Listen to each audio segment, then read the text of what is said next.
یہ by election بڑا ایک میرے خیال میں انٹرسٹنگ ہوگا کہ ٹرانسپیرنٹلی ہو جائے, شکایات کم سامنے آئیں اور سیاسی جماعتیں رسپونڈ کیسا کرتی ہیں, نتائج کو تسلیم کرتی ہیں یا نہیں کرتی ہیں, اس کے اوپر پہلے کامنٹ کر دیجیے. دیکھیے ابھی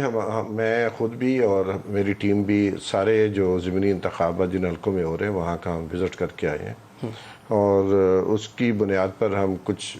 جو ہے چیزیں کہہ سکتے ہیں. پہلی بات تو یہ ہے کہ پاکستان میں جتنے بھی انتخابات ہوئے ہیں ماضی میں, چاہے وہ لوکل گورنمنٹ کے انتخابات ہوں یا ضمنی انتخابات ہوں یا جنرل انتخابات ہوں, ضمنی انتخابات میں خاص طور پر جو دو فیکٹر ہیں پاکستان میں جو اس چیز کا فیصلہ کرتے ہیں کہ کس کو ووٹ زیادہ پڑیں گے, اور وہ ہے بنیادی طور پر دولت اور پاور, مسل پاور. اور اگر یہ دونوں فیکٹر اوورلیپ کرتے ہیں جہاں پر بھی,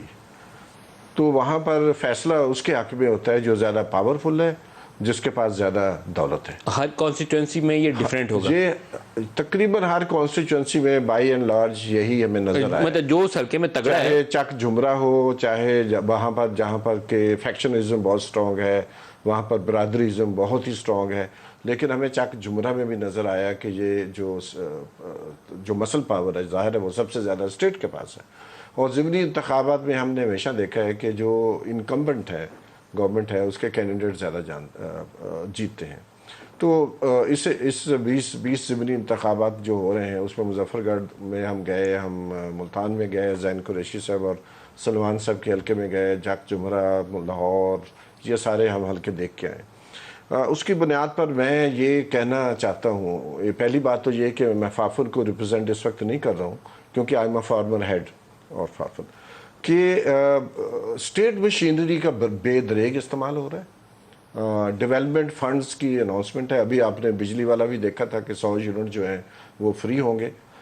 اس کا اثر ہو یا نہ ہو وہ الگ بات ہے, لیکن جو دھاندلی کے طریقے ہیں وہ ہم نے آج ہی پریس ریلیز جاری کی ہے. 163 مینز ہیں جو یوز کیے جاتے ہیں کسی الیکشن پر کے نتائج کو اثر انداز کرنے کے لیے اور جو لوگوں کی ول ہے اس کو توڑنے کے لیے. اس میں پیسے خریدے جاتے ہیں. مثلا ملتان میں ہر شخص جس سے ہم نے بات کی اس نے کہا کہ ایک جو امیدوار ہے وہ اگر کہیں 10 سے 15 ووٹ ہیں کسی فیملی کے تو ان کو ایک موٹر سائیکل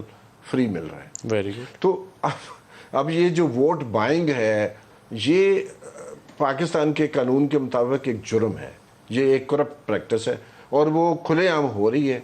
اور اس کو پکڑنے والا کوئی نہیں ہے. ابھی پنجاب کی حکومت نے اعلان کیا کہ ہم 100 یونٹ تک جو ہے فری بجلی ہوگی, لیکن بجلی کا محکمہ تو فیڈرل ہے, تو فیڈرل گورنمنٹ کو اعلان کرنا چاہیے تھا, اور ابھی کیوں کرنا چاہیے تھا, حکومت میں آتے ہی کر دیتے. تو یہ کچھ چیزیں ہیں جو ہمیں نظر آتی ہیں, اور یہ بنیادی طور پر جو ہے ہم دیکھتے ہیں کہ جو پری پول جو سچویشن ہے اس میں تقریباً اگر آپ اندازہ لگائیں تو جو کچھ 77 طریقہ کار ہیں جس کے ذریعے الیکشن کو جو ہے اثر انداز ہوا جاتا ہے, جس کے ذریعے. طلال صاحب کو بھی ساتھ شامل کریں. اور 75 جو ہے صرف وہ پولنگ والے دن ابھی تک ہم جو ریکارڈ کر سکیں 75 طریقے ایسے ہیں جس سے جو ووٹ بائنگ ہوتی ہے, ووٹ ٹیمپر ہوتے ہیں, اس کی گنتی میں گڑبڑ ہوتی ہے, اور جو پریزائڈنگ سٹاف ہے, جو الیکشن کا عملہ ہے, وہاں پر وہ پراپرلی نہیں دیتا, وہ بیلٹ پیپر ایشو نہیں کرتا, اس کا کاؤنٹر فائل تیار نہیں کرتا, اور سٹیمپ لگا کر وہ جو پوری دستی ہے بیلٹ پیپرز کی وہ باہر سمگل ہو جاتی ہے, اور وہاں باہر سے جو ہے وہ اندر آ کے لوگ ڈال دیتے ہیں.